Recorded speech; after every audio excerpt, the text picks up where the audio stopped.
Na msabalheri mtazamaji, hujambo mahali popote pale ulipo asubuhi hii ya leo. Shukran za dhati kwa kuamka nasi na kujumuika nasi kwenye kipindi hiki chetu cha Kuzacha siku hii ya leo tarehe 23 mwezi wa Januari. Leo ni Ijumaa ya 4. Ndio maana wanasema Januari ni ndefu. Kumbe ina Ijumaa 5. Wiki ijayo tutakuwa tunamaliza mwezi huu wa Januari, lakini na imani ya kwamba mwezi wako usalama salmin. Shukran, langu jina ni Kamchemenza. Niruhusu nikujuze mawili matatu kwenye taarifa zetu kabla ya kupisha usukani mzima kwa wenzangu wanakuzacha.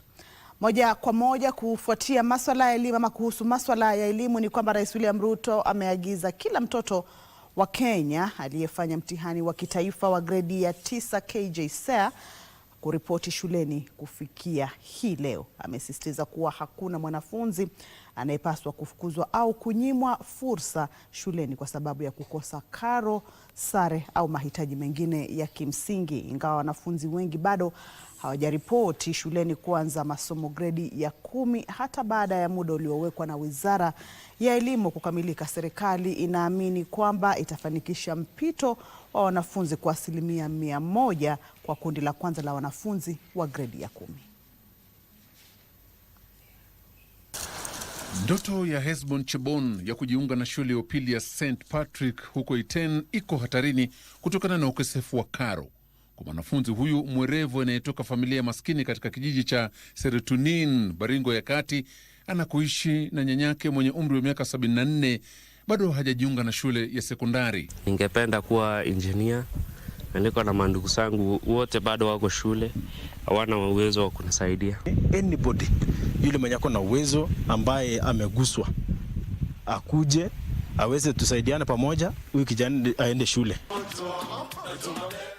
Hata hivyo, baada ya Rais William Ruto kuagiza shule zihakikishe mpito wa wanafunzi kwa 100%, there is sufficient money for teachers, for our children to be taught in the first term. So every child, wawe na school fees, wasiwe na school fees, wawe na uniform, wasiwe na uniform, waende shuleni tomorrow morning. Wizara ya Elimu imewaelekeza wakuu wa shule za upili kuwapokea mara moja wa wanafunzi wote wa gredi ya 10. No learner shall be required to pay admission fees for admission to public senior schools. In the same vein, and in line with Section 34, subsection 5 of the Basic Education Act 2013, no child and learner shall be denied admission to a public school. Wakati huo serikali imeanza kusambaza vitabu milioni 11.8 vya gredi ya 10 kwa gharama ya shilingi bilioni 5.6 kabla ya masomo kuanza wiki ijayo. There has been questions as to whether learning can really take place without these books, and we had assured the country that as of this Friday we were going to have at least 40% of the books already distributed to our schools. I'm glad to note that from today, the list that you've shown me, we are already at 50%, therefore ahead of the timetable that we have rolled out. Kwingineko, katibu wa elimu ya msingi Julius Bitok aliyekuwa katika shule ya upili ya Mayonje, eneo bunge la Malava, kaunti ya Kakamega, aliwaonya wazazi na walezi ambao bado hawajawasilisha watoto wao kwa shule za upili kufanya hivyo mara moja, la sivyo wakabiliwe na hatua za kisheria. Hatutakubali wanafunzi wote ambao wamaliza grade 9 wakae nyumbani. Na tumeambia machiefs wetu, watu wetu wote kila mahali, serikali inahakikisha kwamba kila mwanafunzi amerudi shule. Na kama kuna mwanafunzi yote hajarudi shule, ataona chemcha makundi. So as teachers, as you receive these students in senior school, guide them appropriately, identify their strength so that they can succeed in the pathway of their choice. Tazamaji, tukiachana na hayo ya elimu, tuangazie na kuwainua vijana, ambapo Rais William Ruto amekariri azma ya serikali ya kuwawezesha kiuchumi vijana kupitia mabadiliko ya kiuchumi yasiyogubikwa na ufisadi. Akizungumza ama akihutubia hadhara katika kaunti ya Meru wakati wa uzinduzi wa mpango wa utoaji mtaji wa biashara kwa vijana maarufu Nyota, Rais alisema mpango huo unalenga kutoa fursa, kupunguza ukosefu wa ajira na kuwapa vijana ujuzi na rasilimali zinazohitajika ili kushiriki kikamilifu katika ukuaji wa uchumi wa nchi hii.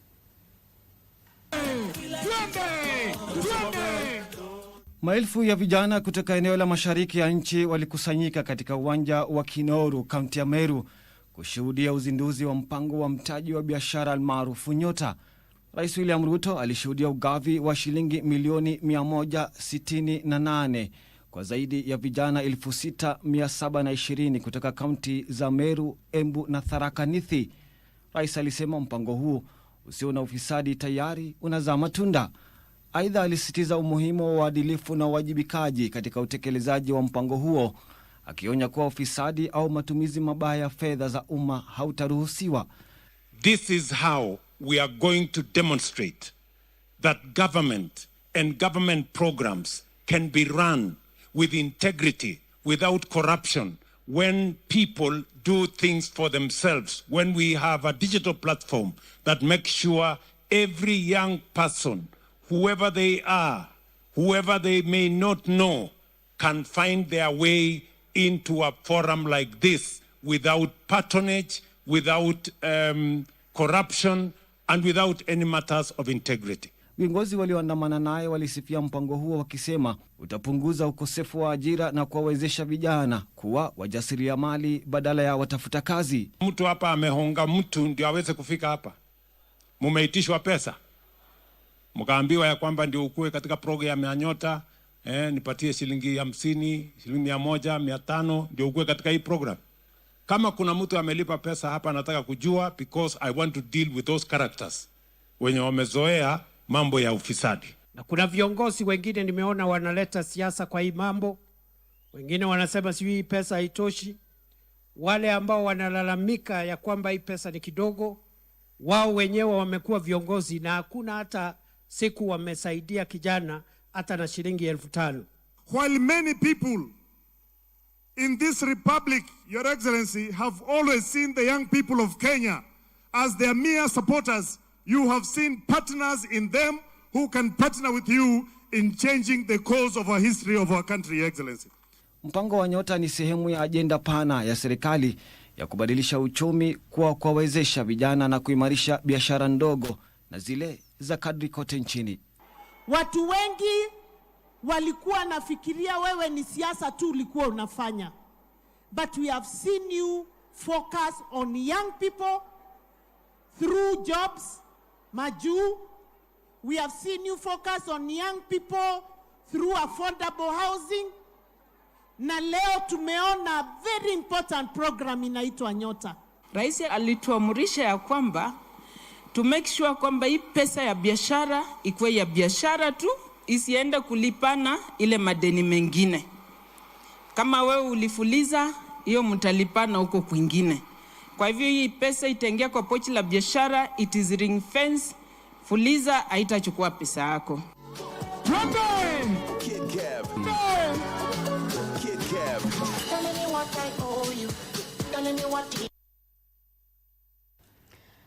Haya, tuangazie masuala ya sheria na mahakama, ambapo mahakama kuu imetangaza uteuzi wa washauri 21 wanaohudumu katika afisi ya rais kuwa kinyume cha katiba. Jaji Bahati Mwamuye aliamua kwamba mchakato uliotumika kuunda nafasi za ushauri na kuwateua wahusika ulikiuka katiba na sheria za utumishi wa umma. Mahakama imebatilisha uteuzi huo na kusimamisha malipo yoyote kwa washauri hao, huku ikiagiza ukaguzi kamili wa afisi zilizoundwa wakati huo.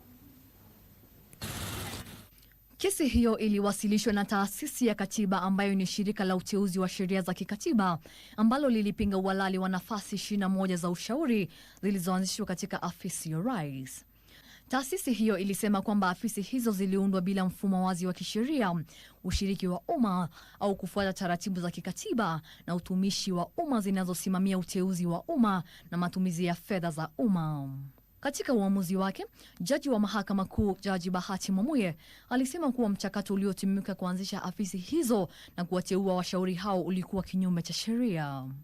Mahakama ilifuatilia mbali uamuzi wa kuunda nafasi hizo na ikatangaza uteuzi wote wa washauri 21 kuwa kinyume cha sheria na kutoa amri ya kudumu ya kuzuia malipo yoyote ya mishahara au marupurupu yao. Jaji huyo pia aliamuru ukaguzi wa kina wa afisi zote zilizoundwa katika kipindi hicho na kuagiza wajibu mashtaka wakamilishe ukaguzi na kuwasilisha ripoti ya hatua zilizopingwa mahakamani katika muda wa siku 120.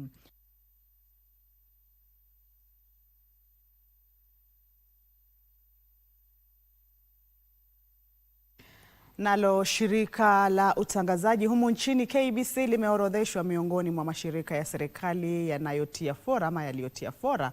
Haya ni kwa mujibu wa utafiti uliofanywa na kampuni ya Kenya Track Survey katika kaunti zote 47 mnamo mwezi huu wa Januari. Kwa mujibu wa utafiti huo, shirika la KBC limepanua upeperushaji wa vipindi vya humu nchini, kuimarisha utangazaji wake wa kidijitali na kuboresha jukumu lake la kutoa habari na kuelimisha umma. Hatua hii inaashiria ushawishi wa shirika la KBC katika kukuza utangamano wa kitaifa na kuwezesha umma kushiriki katika masuala muhimu ya kitaifa. Mashirika mengine yaliyoibuka bora ni pamoja na taasisi ya ustawishaji mtaala, baraza la vyombo vya habari, halmashauri ya barabara, kampuni ya utayarishaji nyama KMC, pamoja na shirika la uunganishaji umeme mashinani REREC ambalo limeunganisha umeme kwa wateja 6,000 katika maeneo bunge yote 290. Panua maudhui ya ndani na majukwaa ya vyombo vya habari vya kidijitali. Shirika la umeme vijijini na nishati mbadala REREC lilinawiri kwa kutekeleza miradi 5,000 ya umeme katika miaka miwili iliyopita na kuunganisha wateja wapya 60,000 na umeme. Utafiti huo unaonyesha kuwa taasisi ya elimu maalumu nchini KISE ilitekeleza jukumu muhimu katika elimu jumuishi, kuwafunza walimu na kuwajumuisha wanafunzi wenye ulemavu katika shule za kawaida. Mamlaka ya kitaifa unyunyuziaji mashamba maji ilipanua ekari unyunyuziaji mashamba maji, ikichangia kuimarika kwa uwepo wa chakula na kupunguza utegemezi wa uagizaji, huku mamlaka ya kusambaza bidhaa za matibabu nchini KEMSA ikiimarisha mfumo wa ugavi wa vifaa vya matibabu, ikiunga mkono mageuzi ya ufikiaji wa afya kwa wote. Wakati huo, taasisi ya ustawi wa mtaala nchini ilifanikiwa kuimarisha mtaala unaotegemea uwezo, ikihakikisha ulinganifu na ajenda ya ujuzi na kazi. Baraza la vyombo vya habari nchini lidumisha viwango vya taaluma ya vyombo vya habari na uhuru wa vyombo vya habari nchini. Na wakfu wa Green Africa umetia saini mkataba wa maelewano na taifa la Thailand unaonuiwa kuboresha elimu pamoja na mikakati ya uhifadhi wa mazingira. Kwenye hotuba iliyowasilishwa na mkurugenzi wa elimu Yusuf Karayu kwa niaba ya katibu wa Wizara ya Elimu Julius Bitok, imebainika kuwa ipo haja ya kuboresha uhusiano kati ya mataifa hayo mawili, hasa katika kuangazia changamoto zinazokabili sekta ya elimu na athari za mabadiliko ya tabia nchi. Mwanzilishi wa wakfu huo ambaye vile ni mwanaharakati wa mazingira, Dr. Isaac Kalua, alipongeza jitihada za mataifa hayo mawili za kuhifadhi mazingira, hali anayosema itawezesha Kenya na Thailand kupiga hatua madhubuti, hasa katika kuangazia umuhimu wa kuelimisha jamii kuhusu vigezo vinavyohitajika kufanikisha uhifadhi wa mazingira. Kenya iko mbioni kutimiza lengo la kupanda miche takriban bilioni 15 ifikapo mwaka 2032. On behalf of the ministry, we pledge support for all activities as far as this memorandum of understanding is concerned. We believe that there is a lot that Thailand can learn from Kenya, just as we are going to be able to learn from Thailand. Through one of our arms, the Green Institute of Pragmatic Knowledge. This is a center that is using what it has as we advance to other licenses so that we can partner. We are looking forward to partner with institutions of great nature. We are working with universities world over, looking forward to advance in partnership with universities in Italy, particularly many more that are also beyond this. So it's not as something that we are starting. We've been working on it and we believe that this is going to advance in a big way. Mbali na hayo ni kwamba wakazi wa mtaa Mukuru kwa Ruben jijini Nairobi waliopoteza mali na wapendwa wao katika mkasa wa moto wa hivi majuzi wameiomba serikali kuwasaidia kugharamia mazishi ya wapendwa wao. Haya yalibainika wakati viongozi wa kaunti ya Nairobi walipowatembelea waathiriwa. Viongozi hao walitoa msaada kwa waathiriwa.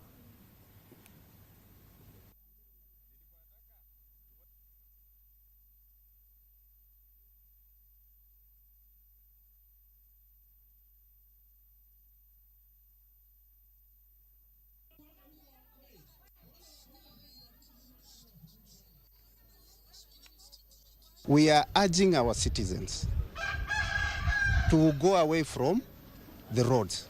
so that the county government can be able to construct these roads for ease of accessibility. 200 households were affected, so this was an intervention. The CS Ruku had already visited the site. The food came in today, so I've been tasked with the distribution together with the MCA of the area, Muthoni. And I want to point out something. When it comes to disasters, we don't look at political parties. Muthoni here is from Wiper, I am from ODM. We're here to serve the people. Ndugu yangu ndio amekuwa kwa hii mkasa, alipatikana kwa hii mkasa.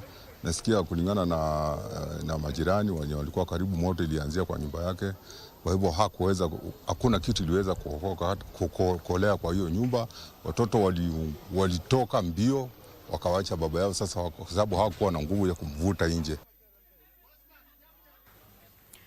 Na kwenye safu ya biashara ni kwamba Kenya imechukua hatua mahususi kugeuza mipango ya ustawi wa maji na unyunyiziaji maji mashamba kuwa ya kidijitali kufuatia uzinduzi rasmi wa programu ya matumizi ya maji. Katibu katika Wizara ya Unyunyiziaji Maji Mashamba, Ephantus Kimotho, amesema programu hiyo itafanikisha mipango na usimamizi wa rasilimali za maji kupitia utoaji wa data ya kuaminika ambayo itatoa mwongozo kuhusu ustawishaji wa miundombinu muhimu kama vile mabwawa ya maji, mabomba na mipango ya unyunyiziaji maji mashamba. Taarifa kamili, mtazamaji, ni kwenye kitengo cha biashara. Kenya imeainishwa kama taifa lisilo na maji ya kutosha, huku shughuli za unyunyiziaji maji mashamba zikitumia 85% ya maji yaliyopo. Ni 15% pekee inayosalia inayotumiwa nyumbani. Licha ya haya, ni 25% pekee ya ardhi inayoweza kutumiwa kwa kilimo humu nchini inayoshirikishwa kwenye kilimo cha unyunyiziaji maji mashamba, huku kiasi kikubwa cha ardhi yenye rutuba kikikosa kutumiwa. Ili kukabiliana na changamoto hii, programu ya kidijitali kuhusu matumizi na usimamizi wa maji imezinduliwa ikitarajiwa kutoa mwongozo kuhusu muundo wa unyunyiziaji maji mashamba kwa kutegemea data ya kuaminika kuhusu maji yaliyopo. The tool is going to be very important, especially on the economic plan of the country, in that when we design our dams, this tool is going to help us design appropriate dams and that get value for money. In terms, it will help us avoid over designing a dam. Thereby you design a dam that is too big compared to. Kwingineko, uchumi wa Kenya unatabiriwa kukua kwa 5% mwaka huu, hata ingawa afisi ya mdhibiti wa bajeti inatahadharisha kwamba hali hii inapaswa kutumika kuinua vitega uchumi. Mdhibiti wa bajeti Daktari Margaret Nyakago anasema hata ingawa viwango vya mfumuko wa bei vimeshuka, kupungua kwa uwezo wa kununua bidhaa na mishahara duni kunaashiria kwamba ufanisi wa kiuchumi haujachangia kuinua maisha ya Wakenya. Is that the stability has not translated into shared prosperity. They have seen higher costs of living. They have seen declining real wages, insecure and informal employment. We have seen reduced access to quality public services. Na hatimaye serikali inabuni mkamati ya kutathmini viwango vya ubunifu ulimwenguni ili kukabiliana na kile inachotaja kuwa taarifa za kupotosha kuhusu hali ya ubunifu humu nchini. Naibu msimamizi wa wafanyakazi wa Ikulu Josephat Nanok amesema takwimu zilizoko kwa sasa hazijakamilika au zimepitwa na wakati, hali inayoathiri uwekezaji na ukuaji wa mazingira ya ubunifu humu nchini. The data that has been used for the ranking of Kenya does not fully reflect the true reality on the ground. A closer examination reveals a very different Kenya, one with a vibrant startup ecosystem, increasing foreign direct investment and strong global confidence in our innovation potential. Na michezoni ni kwamba kocha mkuu wa Rising Starlets Jacqueline Juma amezindua kikosi cha mwanzo cha wachezaji 32 huku Starlets ikiboresha maandalizi yao kushiriki katika mechi ya raundi ya 3 ya mchujo ya kufuzu kwa kombe la dunia la wanawake wenye umri chini ya miaka 20 dhidi ya Tanzania. Mtazamaji, hivi ndio mambo yalivyokuwa. Waliotajwa kwenye kikosi hicho ni pamoja na walinda lango Christine Adhiambo, Velma Abwire na Mercy Akoth, Charlotte Atieno, Diana Anyango na Triza Ekesa katika safu ya ulinzi. Viungo Brenda Awor, Pearl Olesi, Halima Imbachi na Lona Faith, huku Bifine Shali, Quinta Mwendi, Joan Ogola na Valerie Nekesa wakiongoza safu ya Ulinzi. Starlets ilifuzu kwa raundi hiyo ya tatu baada ya kuilaza Ethiopia kwa mabao 5-1. Mechi ya mkondo ya kwanza dhidi ya Tanzania itachezwa tarehe 7 Februari kwenye uwanja wa Ulinzi Sports Complex jijini Nairobi, hali mechi ya marudiano itachezwa tarehe 14 mwezi ujao kwenye uwanja wa Azam Complex nchini Tanzania. Akizungumza kabla ya mechi hizo, kocha Jacqueline Juma alisema timu yake ipo tayari kuendeleza matokeo bora hasa baada ya ushindi dhidi ya Ethiopia.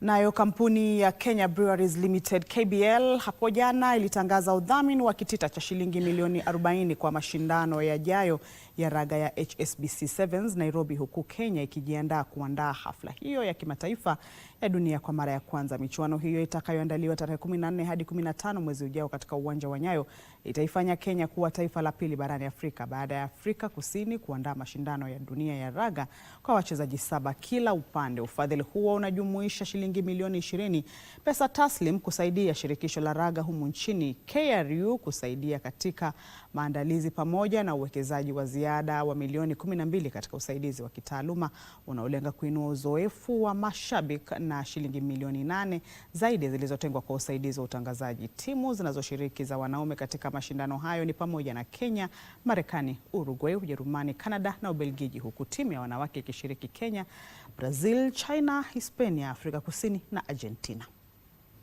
To announce our partnership, we will be partnering with KRU to a tune of 40 million shillings, 20 million in cash, going to KRU for all the arrangements, all the details that they need to put in place to prepare for an amazing tournament experience, for all the teams flying into Kenya for that weekend. That money will go a long way in ensuring the preparation and the execution of the games that weekend will be amazing. The significance of hosting such a huge event like HSBC Sevens means that we are able to showcase Kenya as a sporting nation, tourist destination, but it also shows the infrastructure that we have. They are very key to our preparation. They are very key to our prosperity, and I can say we look forward to a very entertaining tournament. On the 14th and 15th of February, I want to urge each and every person to come support rugby. Naye mshindi wa nishani ya fedha kwenye mbio za nyikani duniani Daniel Simiyu Ebenyo ni miongoni mwa wanariadha 500 wanaotarajiwa kushiriki kwenye mkondo wa pili wa mashindano ya Bingwa Fest yatakayoandaliwa kwenye uwanja wa Mumias Sports Complex mwishoni mwa juma hili. Simiyu alijitosa ugani kukinzana kwenye mbio za mita 10,000 na 5,000. Timu zitakazoshindana katika soka, raga, mpira wa kikapu kwa wachezaji watatu kila upande na riadha, huku washindi wakitunukiwa jumla ya kitita cha shilingi milioni 17. Washindi wa mpira wa miguu wa raga wanaume na wanawake watajinyakulia kitita cha shilingi milioni 1 kila mmoja, huku timu zitakazoshinda mchezo wa mpira wa kikapu kujishindia nusu milioni.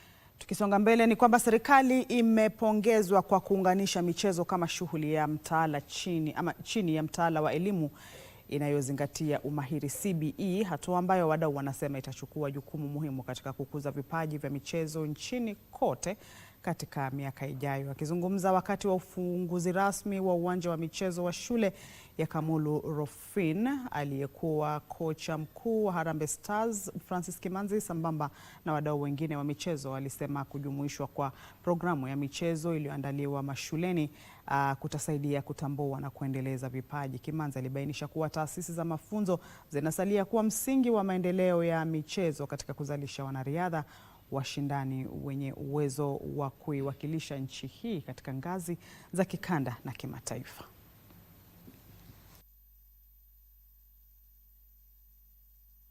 once you open an arena of this magnitude, immediately you start a journey for talent identification. So we are very happy that talent can be identified here. This is one of the facilities that we are working on as a school, this Arena 2, and we are having it at our senior school, just to be able to support our learners, those who are doing arts and sports science. It's good that the school has really built an arena to ensure that the kids, both boys and girls, perform well. It's encouraging to see that girl child nowadays is given a chance to play football, a chance to play in other sports. This is a good avenue for young players, upcoming young players, especially the facility, because most of the time we cannot develop players because of the surface, because of the facilities.